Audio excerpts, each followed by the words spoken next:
ऐसा दृढ़ निश्चय करो कि चाहे कितना सुंदर पदार्थ हो, चाहे कितना सुंदर रूप हो, चाहे कितनी महिमा हो, प्रभु के रूप, प्रभु के नाम, प्रभु की लीला धाम, ये अविनाशी है, ये विनाशी, ये कितने दिन टिकेगा। वो धनुर्दास जी का चरित्र आता है, वो अपने पत्नी के रूप में बड़े आसक्त थे। ब्रह्मा जी ऐसी रचना किसी किसी के रूप की करते हैं कि थोड़ा सा ऐसा हाँ आकर्षण होता है, लेकिन उन्हीं आंखों को जो संसार को देखती है। अगर आपकी भागवतिक महामहिम प्रियाजू की भावना करने वाली आंखें हैं तो सच्ची मानना जैसे मकान में आग लगा दे और खंडहर जैसा दिखाई देता है, या तो ऐसा पूरा विश्व दिखाई देगा और या तो उन्हीं की अंग कांति दिखाई देगी, दूसरा नहीं। कोई रूप ही नहीं। क्या रूप है, किसका रूप है, कहां रूप है वो? जो रूप तेरो रूप कहत नहीं आवे, उसकी भावना कर रहा है। ऐसा रूप कोट मनमथ मनमथ लालजू का, उसको रूप को उधर दृष्टि नहीं, जागतिक दृष्टि है, तो उसमें थोड़ा सा आकर्षण उसको अपनी आसक्ति के कारण लगता है। वो इतने आसक्त थे कि पत्नी से नेत्र हटा ही नहीं सकते थे। जैसे सामान लानी बाजार से कुछ, तो धनुर्दास जी नहीं ला सकते थे, पत्नी को चलना पड़ेगा साथ। पूरी एकाग्रता समिटी हुई थी। तो जैसे धूप है तो रूप दर्शन हो और उसको कष्ट ना हो, ऐसे छाता लगा के बैग चलते थे उल्टा, पत्नी के रूप दे। बहुत से लोग उपहास करते, उनको कोई से फर्क नहीं था, वो बस ऐसे। आचार्य चरण से कुछ शिष्यों ने जाके कहा कि प्रभु एक ऐसा स्त्रैण देखा, वो तो ऐसा, अच्छा इतना रूपाशक्त है, तब तो काम का आदमी है। नजदीक गए और कहा भाई तुम इतने आशक्त हो, तो उनका ये रूप ही ऐसा, हमारी पत्नी का, हम इसके बिना जी नहीं सकते। बोले अगर इससे भी सुंदर रूप हो तो? बोले हो ही नहीं सकता, आसक्ति का विषय होता है, हो ही नहीं सकता। उन्होंने ऐसे स्पर्श स्पर्श होते या शुभों का नाश हुआ। और भगवान आचार्यों के अधीन होते हैं, वो जिसको चाहे उसी क्षण भगवत साक्षात्कार करा दे, बिना किसी भक्ति के अधिकार के भी। नरवाहन प्रभु निहार लोचन भरि घोष नार, नक्षिक सौंदर्य काम दुख, जो अत्यंत दुर्लभ रूप प्यारोढ़ क्षमते ने अच्छी सुखादी नाम तो ध्यान गम। आचार्य चरण ने नरवाहन जी को ऐसे, जो हिंसारत भयंकर अपने अनुयायियों को लेकर के चोरी करना, मारना, काटना, सबको ऐसे नरवाहन प्रभु निहार, जगाई मधाई को ऐसे भगवत साक्षात्कार करा। आचार्यों के अधीन भगवान होते हैं, इसलिए बिना आचार्य शरणागति के रस मार्ग या कोई भी मार्ग पुष्ट नहीं होता, आचार्य आश्रय से। क्योंकि हमारी सामर्थ्य क्या है, पर आचार्य के बच्चा बन गए तो जैसे बच्चा बनने पर पिता की प्रॉपर्टी मिल जाती है, ऐसे आचार्य शरणागत को इष्ट देव का साक्षात्कार हो ही जाता है। जो आचार्य के दृढ़ शरणागत, जे ही रंगनाथ प्रभु का रूप प्रकाशित हुआ, छूट गया छाता, मुड़ गए और आजीवन के लिए मुड़ गए, दोबारा कभी नहीं झांक के देखे ऐसा रूप। घृणा हो जाए आपको। देखो हमारी प्रियाजू की सेवा में जो सहचरियां हैं, लक्ष्मी कोटि विलक्षण लक्षण लसल लीला किशोरी सतई। जो श्री जी की आराधना में सेवा में सखियां कैसी, एक लक्ष्मी से सुंदर कोई नहीं है त्रिभुवन में। जब समुद्र से प्रादुर्भाव हुआ तो दैत्य देवता सब थे, कोई ऐसा नहीं था जो ना हो, सब मोहित हो गए थे, कोई नहीं बचा था जो लक्ष्मी जी के लिए लालायित ना हो गए हों। आज भी त्रिभुवन में कौन नहीं लालायित है लक्ष्मी जी के लिए? सब लालायित है। जय कुछ तो मिल जाए, एक अंश में मिल जाए, सब लक्ष्मी के लिए। लेकिन लक्ष्मी जी ने जो बिल्कुल लालायित नहीं थे, बिल्कुल देखा नहीं उनकी तरफ, उन भगवान श्री हरि के चरणों का आश्रय लेकर उनका वर्ण किया। इतनी सुंदर लक्ष्मी जी, कोई नहीं बकाया था जो लक्ष्मी जी से आकर्षित ना हो गया हो। और यहां क्या वर्णन, लक्ष्मी कोटि विलक्षण लसल लीला किशोरी सतई राधाध्यम ब्रज मंडले मधुरम राधा। हमारी स्वामिनी जी कैसी सखियों से सेवित हैं? एक सखी का सौंदर्य करोड़ लक्ष्मियों को आश्चर्यचकित कर दे, करोड़ लक्ष्मियों को मूर्छित कर दे। ऐसी सुंदर सखियां तो प्यारी जू कैसी होंगी? प्यारी जू जिनके लक्ष्मी जी चरण चापती रहती हैं, उन लाल जू को मूर्छित कर देती है, ऐसी प्यारी जू। अब कौन सा रूप भैया देखोगे, कौन सा रूप देखोगे? ये रूप देखो, ये वैभव, मन को समझाओ। यहां कोई रूप है, यहां कोई रूप वाले, थोड़ा सा ऐसे सफेद सफेद लगा लिया हो, ऐसे गाल लाल नहीं है, ऊपर से लाली लगा रही, एक एक बाल नोचवाकर भौंका। ये सुंदरता है? इसे सुंदरता कहते हैं? सुंदर बनना नहीं। सुंदर कौन बनता है? बोले सखी, जो इनको देखने आवे वो भी सुंदर हो जाए। आप देखो, प्रभु का भजन करके देखो, आपका हृदय सुंदर, आपकी वाणी सुंदर, आपका दर्शन करने के लिए हजारों लोग, आपका दर्शन। क्यों? क्योंकि आपके अंदर सुंदरता की राशि। किशोरी किशोर का नाम चल रहा है, किशोरी किशोर का चिंतन चल रहा है, बड़े बड़े शब्द उनके दर्शन करने आते हैं। तो दर्शन किसका करने आते हैं? उस सौंदर्य की जो राशि है उनकी आराधना की, इसलिए उनका दर्शन कर। ये रूप कोई पांच भौतिक रूप कोई सुंदर है? ये रमणीयता जो तुम्हें दिखाई दे रही है, सुख जो तुम्हें दिखाई दे रहा है, ये मायाकृत आकर्षण है। रमणीयता देखनी तो प्रभु में देखो, सुख देखना है तो प्रभु में देखो।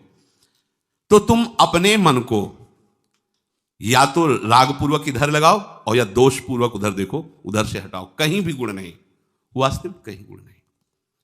मन को दोष देखने पर ही हट सकता है। जहां जहां कई बार सुनाया है, तो राजकुमारी को देख करके एक साधारण कार्य, राजकीय कार्य करने वाले कि लड़के का मन आसक्त हो गया, और कहीं ऊपर छत में देखा रूप तो आसक्त हो गया, और उसको तो खाना पीना सब अच्छा नहीं लगने लगा। उसकी माँ ने बहुत भाव को ताड़कर पूछा कि बेटा आप हमसे मत छुपाओ, क्या बात? तो उनका, आप तो मेरे को मरना ही है, क्योंकि उपाय कोई हो नहीं सकता। मैंने वो रूप देखा ऐसा उसका, अब मैं जीवित और मैं प्राप्त कर नहीं सकता, जानता हूं। एक छोटी सी राजकीय सेवा का कार्य करने वाला राजकुमारी का कैसे अधिकारी हो सकता है? मां ने विचार किया कि अपने बेटे की रक्षा के लिए एक बार राजकुमारी के पास जाऊंगी, चाहे मृत्यु दंड क्यों ना दिया जाए। ये मां का हृदय होता है। वो गई, प्रणाम किया और कहा, आप हमारी पीड़ा को समझ सकते हैं। यद्यपि मुझे कहने में भय लग रहा है, बिल्कुल अधिकार नहीं है, पर आप स्त्री हृदय आप भी हैं, तो आप समझ सकती मां का हृदय के साथ। मेरा बेटा पता नहीं आपको कैसे देख लिया और आपके रूप पर आसक्त है। बहुत दिन से वो न खान पान ऐसे नहीं, कह रहा बस मुझे मरना है। तो सत्संगी थे, विवेकवान थे, उनका बिल्कुल घबराने की जरूरत नहीं। अपने बेटे से कह दो 8 दिन बाद हम मिलेंगे, खाओ पियो, महल लिवा लाना। झाकुश ने बताया, वो तो राजी हो गया, खाने पीने लगा। ठीक, उसने 8 दिन आयुर्वेदाचार्य से औषधि ली, जिससे मल साफ हो, बार बार शौच, बार बार, और सोने के घड़े में भरवा के रखवा दिया 8 दिन का। उसी कमरे में उनके ढक्कन खुला रखा, पूरा कमरा बदबू से युक्त, गाल से। अब एक दिन में अगर 10-20 शौच हो जाए तो हालत बदल जाएगी। 8 दिन से बराबर लाओ लिया, जो एक कमरे में से। बोले वो रूप कहाँ गए? बोले घड़े में भरा है इनमें, देखो इन घड़े में। मुझे एक क्षण भी आने टिकना, बिल्कुल नहीं देखना। मल से युक्त है ये निर्मल रूप थोड़ी है। निर्मल रूप प्रियालाल का चिदानंदम है, वो किसी पदार्थों के सेवन से थोड़ी है। वो आत्मस्वरूप सच्चिदानंद। यहां कौन सा ऐसा रूप है, कौन सा ऐसा पदार्थ है, कौन सी ऐसी वस्तु है? मन को विचार के द्वारा दोष पैदा करके या इधर राग पैदा करके प्रभु की तरफ हटाओ। दूसरी बात ये, नियम की बड़ी मार मन पे पड़ती है। मन को मारने के लिए नियम का बहुत पालन करना जरूरी है। आप अपनी दिनचर्या ऐसी बनाएं, या गुरुजनों से जो पास हुई दिनचर्या है, आपके पास प्रातः काल से शयन काल तक 1 मिनट भी खाली नहीं होना चाहिए। ये आप देख लो, जो अभी तक चर्चा हुई वो पूरे संसार में दोष दृष्टि करके भोगों के प्रति या प्रभु पे महत्व बुद्धि करके छोड़ दो, राग छोड़ो। वास्तविक कहीं सुख नहीं है। आप लोग देख लीजिए, विवेक से देख लीजिए, अभी तक सब वही करते रहे हो जन्म जन्मांतर। अब हमको मन की ये जो बलवान वृत्ति है, प्रमथन स्वभाव वाली वृत्ति है, इस पर अंकुश करना है। कैसे करना है? प्रातः काल जगने से लेकर शयन तक 1 मिनट भी आपका खाली नहीं होना चाहिए, आपकी दिनचर्या में होना चाहिए। नियमित दिनचर्या बनवा लीजिए या बना लीजिए अपने बड़ों से, अपने पूज्यजनों से पास। हमारी ये दिनचर्या, जीवन में उसका उल्लंघन नहीं होना चाहिए। ऐसी दिनचर्या नहीं, कागज वाली दिनचर्या नहीं, आपकी वास्तविक दिनचर्या जो है वही होनी चाहिए। जिस समय जो आदेश हुआ है कार्य का, आपको उसी समय वही कार्य करना है। इससे मन तुम्हारा मरेगा, मन के अनुसार। यहां क्या है कि रोज सुनते, आज नहीं सुनेंगे सत्संग, क्या है सुबह तक, रोज वाणी पाठ में जाते नहीं जाए, 6 बजे तक सो रहे हैं शाम की रात्रि तक, या ये ठीक नहीं। चलो आज ऐसा कर ले, नहीं ठीक नहीं, जो नियम दिया गया वैसे ही चलो। अगर नियम से चलोगे तो उससे लाभ क्या मिलेगा? एक तो परमानंद की तरफ बढ़ रहे हो, दूसरी बात आपका मन मरेगा। मन नियम से मरता है। इस मन का स्वभाव बदल जाएगा यदि आप नियमवर्ती बनोगे। नियमानुवर्तिता से मन आपके अधीन होगा। नियम बनाओ आप। नियम अगर आपने नहीं बनाया तो परमार्थ की चढ़ाई पर नहीं चढ़ सकते हो। परमार्थ में आज तक उसी को लाभ मिला है जो नियम से चला है। किसी ने पूछा किसी से कि क्या नियम है आपके, तो उनका हमारे संप्रदाय में तो नियम है ही नहीं। गजब की बात कह दी। यहां का जो नेम है वो प्रेम से शासित है। प्राण चले जाएं पर वो नेम छोड़ सकते हैं? देखो ना, मन क्रम वचन त्रिशुद्ध सकल मत, नेम नहीं है। जो अब कह रहे हैं उसी के अनुसार जीवन चलाना है। प्रियालाल के सुख का नेम, प्रियालाल के नाम जप का नेम। प्रियालाल हमारे यहाँ कोई नियम ही नहीं, मतलब खाओ पियो पड़े रहो केवल से। आप समझो, समझ के बोलो, ऐसे किसी को मत बोलो। परमार्थ में आज तक जिसको भी लाभ मिला है नियम से चलने वाले को प्राप्त हुआ है। इष्ट आराधना में जो जो आपको नियम मिले हैं उनमें शिथिलता नहीं होनी चाहिए, और बहुत काल तक एक नियम में चलने वाले को सिद्धि प्राप्त हो जाती है। जिस स्थान पर, जिस आसन पर, जिस समय पर जो मंत्र जितना, वो नियम होना चाहिए। ऐसा नहीं कि आज 20 माला जप लिया तो कल 10 माला जप कर लिया तो 2 दिन जपा ही नहीं फिर आगे, ऐसे नहीं होता। एक नियमानुवर्तिता। 5 मिनट का भी अंतर आपके नियम में जब नहीं पड़ने लगेगा, नियमित नियत समय, यह संतों में देखा गया है। 6 बजे उठना, 6 बजे शयन, 6 बजे उनकी जो दिनचर्या, एक दिन अगर देख लो तो दूसरे दिन तुम कह सकते हो इस समय ये साधन कर रहे होंगे, क्योंकि उनका नियम है, वो ऐसे मिलेंगे। बड़े बड़े महापुरुषों में देखा गया है। ये 2 बजे के जगने का समय तो मतलब जैसे लगभग विषयी पुरुष सब सोते हैं, ऐसे लगभग जो भगवत प्राप्ति की लगन वाले साधु 2 बजे जग जाते हैं सब। ये नहीं कोई आश्चर्य की बात नहीं है, हमने देखा है। गंगा के किनारे जैसे 2 बजे शुरू हो जाता है, कुआं से जल अर्चना और सब दिनचर्या, गंगा नहाने के लिए फिर जाना, बाद में यहीं से स्नान करके फिर बाद में गंगा स्नान करने जाना। जो अनियमित साधन करता है, यद्यपि साधन अविनाशी, पर मन मरेगा नहीं, मन अधीन नहीं होगा, ध्यान रखना। अनियमित, नियमित, आज 1 घंटे बैठे, कल 30 मिनट बैठे, परसों 10 मिनट और फिर आगे बैठे ही नहीं 2-4 दिन, बिल्कुल नहीं, ऐसा नहीं। चाहे 10 मिनट से शुरुआत करो तो 11 होना चाहिए, कभी 9 नहीं होना चाहिए। और बार बार दिनचर्या का परिवर्तन नहीं होना चाहिए, मंत्र का परिवर्तन नहीं होना चाहिए, नाम का परिवर्तन नहीं होना चाहिए। खाने पीने का, शयन का, जगने का बिल्कुल नियत समय होना चाहिए मन को वश में करने के लिए। ये जो लोग ने कि जब जहां जैसे आया चिड़िया की तरह चुनते रहते हैं, कुछ लोगों को तो देखा है, यहां तो शासन है। सत्संग में भी बोतल खोली, एक घूंट ऐसे थोड़ी थोड़ी देर पर, अरे मर थोड़ी जाओगे, अमृत बरस रहा है भगवत चर्चा को, उसका पान करो। चिड़िया की तरह कभी ऐसे जेब में डाले, वो रंगीन पुड़ियों नहीं होती ऐसे थैली निकाला, भुजिया चवा, 2 पानी, ऐसे मर थोड़ी जाओगे। एक बार भोजन डाल दो, प्राण पोषण होता रहेगा। एक बार नहीं, 2 बार से, इसके बाद ज्यादा ये नहीं होना चाहिए। थोड़ा ये पाया, थोड़ा वो पाया, थोड़ा प्रसाद में मिले प्रणाम कर लिया, जरा चख लिया, रख लिया, जब प्रसाद पाएंगे तब पा लिया। बार बार खान पान से भजन में विक्षेप पहुंचता है। अगर मन को मारना है, भगवत प्राप्ति करना है, तो खान पान का समय, शयन का समय मानो आप 9 बजे से 2 बजे तक, 9 बजे आप सैया पर होना चाहिए। 2 बजे आप सैया छोड़ ही दो, नींद आई हो या ना आई हो, इससे कोई मतलब नहीं। नियम सो नियम, ये नहीं आज रात में नींद नहीं आई तो आज सो लेते, नहीं, उठो तुरंत। आपकी दिनचर्या, अपने लोगों ने अभ्यास जब किया ना, तो उसमें यह नहीं कि जग के विचार करना है कि उठना है। जे ही घड़ी पर दृष्टि गई, आज तक भगवत कृपा से कभी अलार्म नहीं लगाया, बचपन से लेके अभी तक। मिले ही घड़ी तो अलार्म क्या लगाए, गंगा के लिए घड़ी लेके कौन घड़ी देगा, गरीब किसानों के। एक समय निश्चित, 5-10 मिनट के अंतर की बात नहीं कहते। तुरंत वस्त्र हटाओ, तुरंत। ये नहीं कि ओढ़ के ध्यान करेंगे, वो ध्यान नहीं होगा, वो सो जाओगे। वो पहले अगर सर्दी के समय हटा दिया, ऐसे खुले बैठो तो ठंडी लगेगी। अब नाम जप करो जितनी देर तुम्हारा नियम हो, नहीं तो चलो अपना शौच स्नान पवित्रता। फिर उस शयन वाले आसन पे ना बैठे। अगर फिर नहा धो करके बैठ जाओगे तो एक नींद पूरी और हो जाएगी उसमें। और प्राय लोग यही करते हैं ना कि पहले तो बोले नहाने धोने की जरूरत नहीं, नाम जप कर लेंगे, उसी में बैठे। ओढ़ के अगर बैठ गए तो सूर्य उदय हो गए, कितने नाम जपा उनको खुद पता नहीं, क्योंकि वो कम्बल की उसमें, या नहा के जल्दी से उड़ के बैठ गए फिर सो गए। ऐसे साधना नहीं होती। स्नान करने के बाद फिर आसन में बैठ के बहुत साधारण अवस्था, ऐसा नहीं कि खूब गरम गरम कम्बल ऐसे ओढ़, नहीं, ठंडी लगनी चाहिए, शांत बैठ, आंख खुली, ध्यान नहीं करना चाहिए, आंतरिक ध्यान करो। आंख मूंद ली ना तो सुषुप्ति में पहुंच जाओगे। ध्यान पूर्वक ऐसे, जैसे चातक स्वाति की बूंद को निहारता है।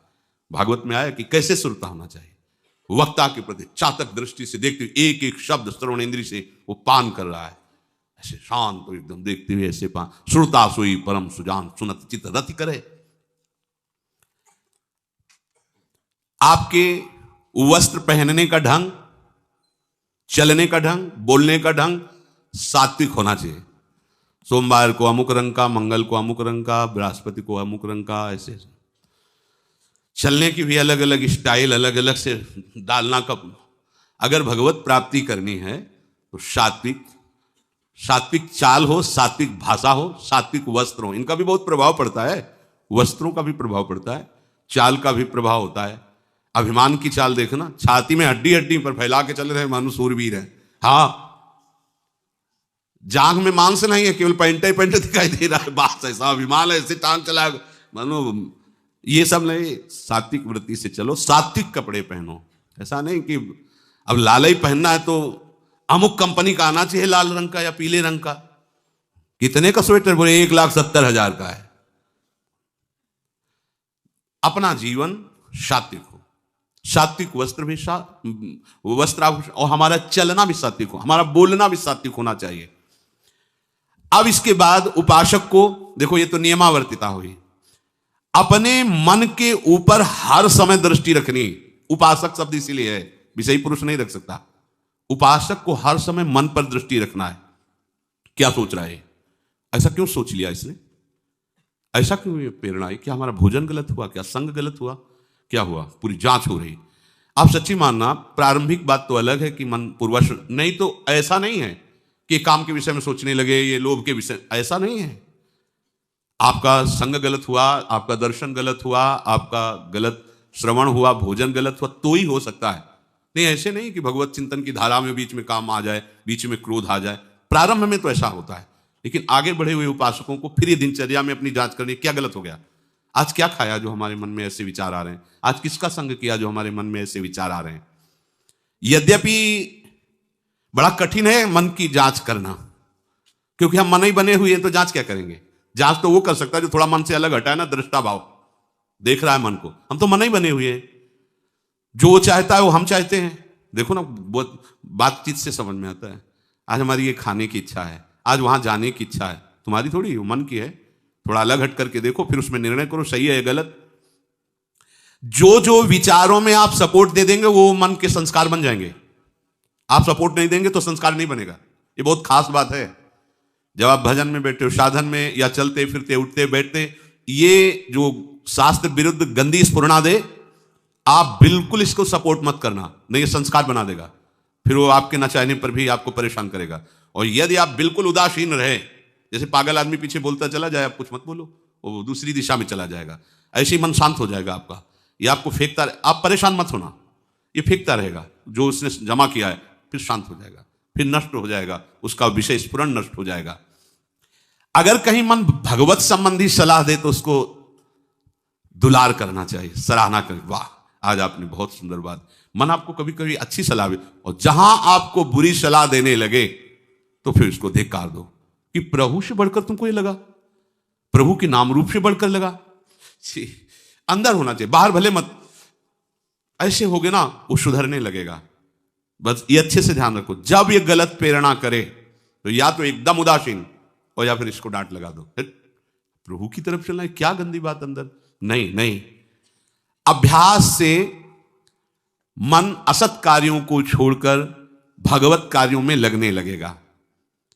धीरे धीरे जब इसको स्वाद मिलेगा तो पूरा का पूरा ये आपके अधीन होने लगेगा। ऐसा नहीं है कि मन वश में नहीं, मन वश में की वश की बात, मन की ताकत नहीं होती कि विषयों में चला जाए। आप करके तो देखो भजन, नहीं ऐसा होता तो पूरा जीवन बर्बाद हो जाए, फिर वो मन ही वश में नहीं होता फिर क्या, नहीं ऐसा नहीं। पूरे जीवन को पढ़ा है। साधु की सबसे बड़ी पढ़ाई मन की होती है, वो मन को पढ़ता है, पूरे जीवन मन को पढ़ा है, उसने देखा है मन अब क्या परिवर्तन, अब क्या परिवर्तन, अब क्या स्थिति, अब क्या स्थिति।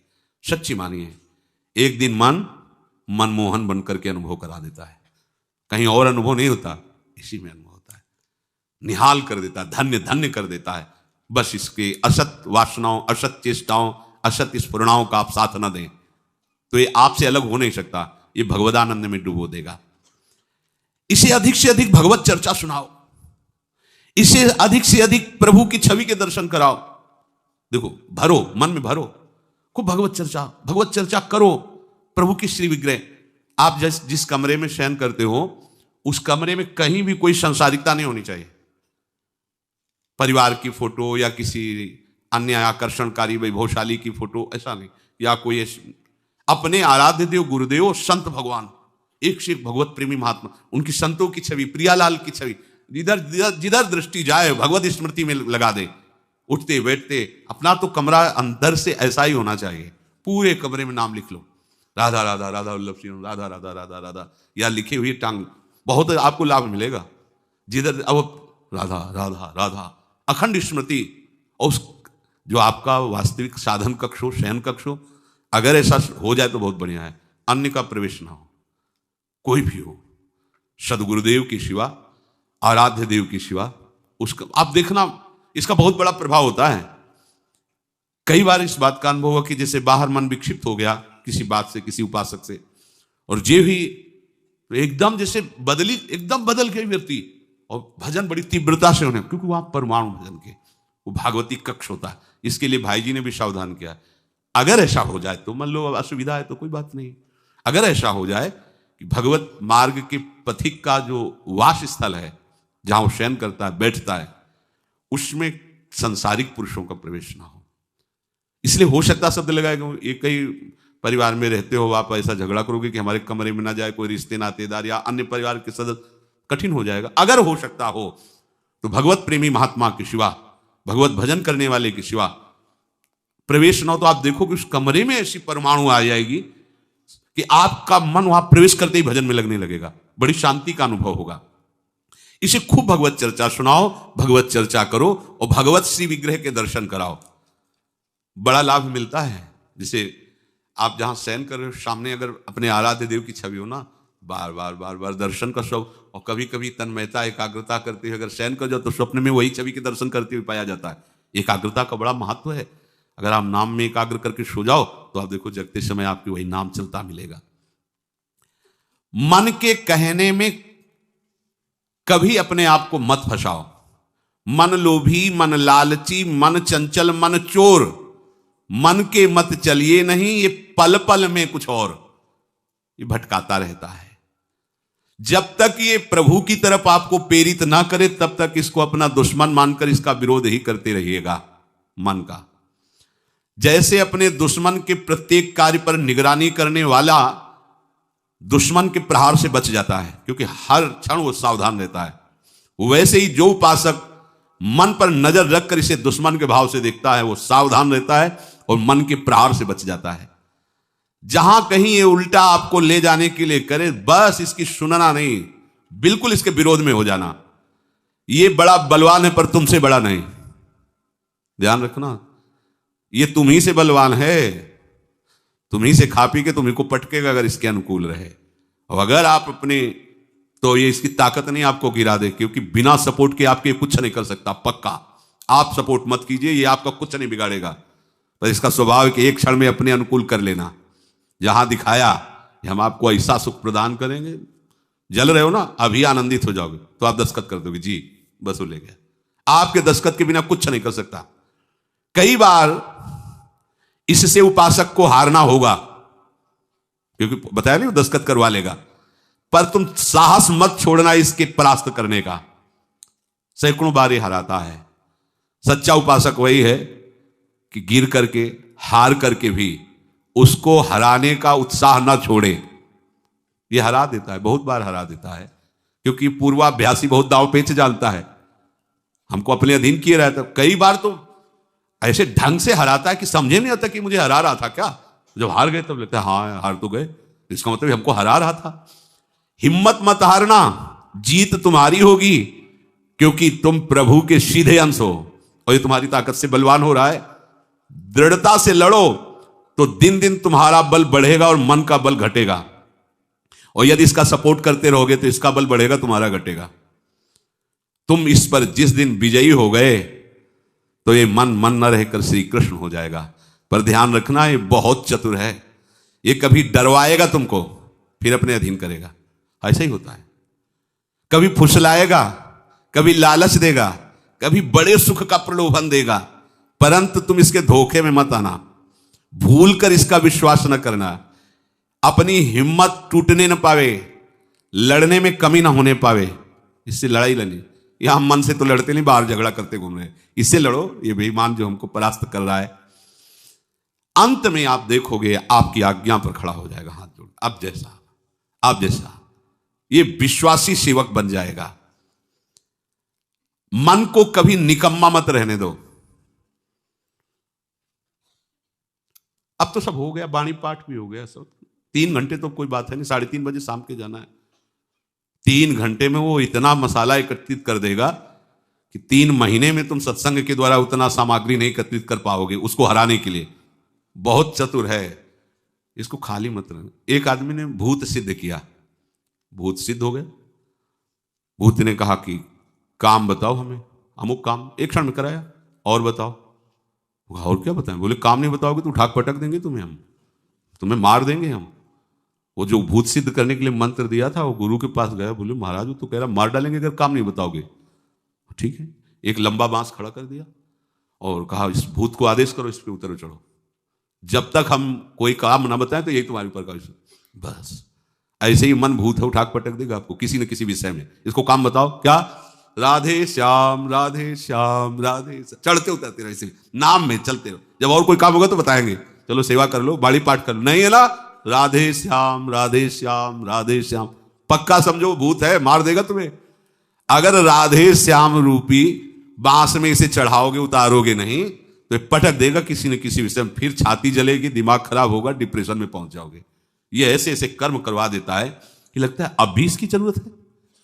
प्रभु के होके, प्रभु का नाम जप करके, प्रभु के मार्ग में अब भी इसकी जरूरत है। जो तुमने किया, जो तुमने सोचा, जो तुम सोच रहे हो, इसकी जरूरत है। बहुत सावधान, नाम कभी छूटे ना इसको उसमें। ये निकम्मा मन बर्बाद कर देता है। निकम्मा रहोगे तो इधर उधर की बातें सोचेगा। एक और बात बता दें, जब तक नींद ना आवे तब तक लेट करके भजन मत करना। किडनी थोड़ी खराब है तुम्हारी कि तुम्हें बैठने में परेशानी। अपने लोगों ने ऐसा किया है कि अब जैसे रात्रि में है माला लेके बैठ गए, अब नींद नहीं आ रही है तब तक माला चल रहा है, भजन चल रहा है। जब नींद आने लगी धीरे से लेट गए, माला छाती में रखा है, अगल बगल कोई अपने माला में ही है। अब लेट करके कि नींद का इंतजार, तो नींद तो आए कि ना आए, लेकिन ये क्या क्या प्रोग्राम आ जाएगा वो आप देख लो। नए साधक सावधान नहीं रहते तो दुर्दशा अपनी कर लेते हैं क्रियाओं के द्वारा, अन्य चेष्टाओं के द्वारा। शयन के समय बहुत सावधान रहने की जरूरत है। दिन भर तो आपको ऐसी सेवाएं मिली हैं, ऐसे साधन मिले हैं जो भगवदानंद में डुबोने के लिए पर्याप्त हैं, लेकिन जो आपका पर्सनल समय है उस समय आप सावधान रहना। अब आप फुर्सत में लेट गए, जे भी फुर्सत सोच के लेटे कि सब हो गया, अब उसका प्रोग्राम शुरू मन का। अब आपकी इधर उधर चित्तवृत्ति, फिर मोबाइल जो पास है तो फिर क्या कहना है, मन को तो मानो अमृत मिल गया, वो आपको प्रेरित करेगा। जहां आपने कोई गेम, ये वो नौटंकी नाटक, जहां बस उसको मसाला मिल गया, वो आप काफी है, वो आपको ऐसी जगह पहुंचा देगा कि सुबह दिनचर्या में हाजिर नहीं हो पाओगे। कहां है वो? बोले अभी तो आया ही नहीं वो। क्यों? मन ने उसको परास्त कर दिया, इसलिए नहीं आया। बहुत सावधान। ये निकम्मा रहेगा तो बुरी बुरी बातें सोचेगा। खास बात है, दिन भर सावधान रह सकते हो माना, लेकिन शयन के समय जब आप अपनी सैया पे गए, अब होश ठिकाने रखो, बिल्कुल सावधान। यहां थोड़ी तुम्हें सावधान रहने की जरूरत है, अभी तो सावधान आई हो, नहीं तो अभी खड़े हो, तुम्हारे पितर तक तृप्त हो जाएंगे अभी है। लेकिन कमरे में सिटकिनी बंद, अब शयन के लिए गए, आप होश में, यही होश खो जाते हैं। ध्यान रखना, मन आपसे ऐसी चेष्टाएं कराएगा, क्रियाएं कराएगा, ऐसा दर्शन कराएगा, ऐसा सोचवाएगा, पूरे दिन की साधना को मटिया पलेट कर देगा, पोछा लगा देगा। हमारी प्रार्थना मान लेना, जब तक नींद ना आवे तब तक सोने के लिए आप लेटना नहीं। यदि जवान साधक हो, माला हाथ में, ऐसे दोनों हाथ कब्जे में है, जवान से नाम या मंत्र अंदर। अब थक गए, सो गए तो ऐसे सो जाओ, आपकी शैया परम पवित्र है। और अगर घंटा 2 घंटा इंतजार नींद का, तो पक्का वो भ्रष्ट करा के रखेगा, पक्का। हमारी बात लिख लो, सावधान। शयन के समय हर उपासक सावधान, उस समय विशेष आवश्यकता आपको भजन की है, क्योंकि वो एकांत है और आपके ऊपर उस समय मन को हावी होने का अवसर मिल गया। इसलिए सावधान, सत्संग को सुना जाए, मनन किया जाए और आचरण में उतारा जाए, और इस भूत को हर समय नाम रूपी बांस पे चढ़ाते उतारे। राधे श्याम, राधा वल्लभ श्री हरिवंश, राधा वल्लभ श्री हरिवंश।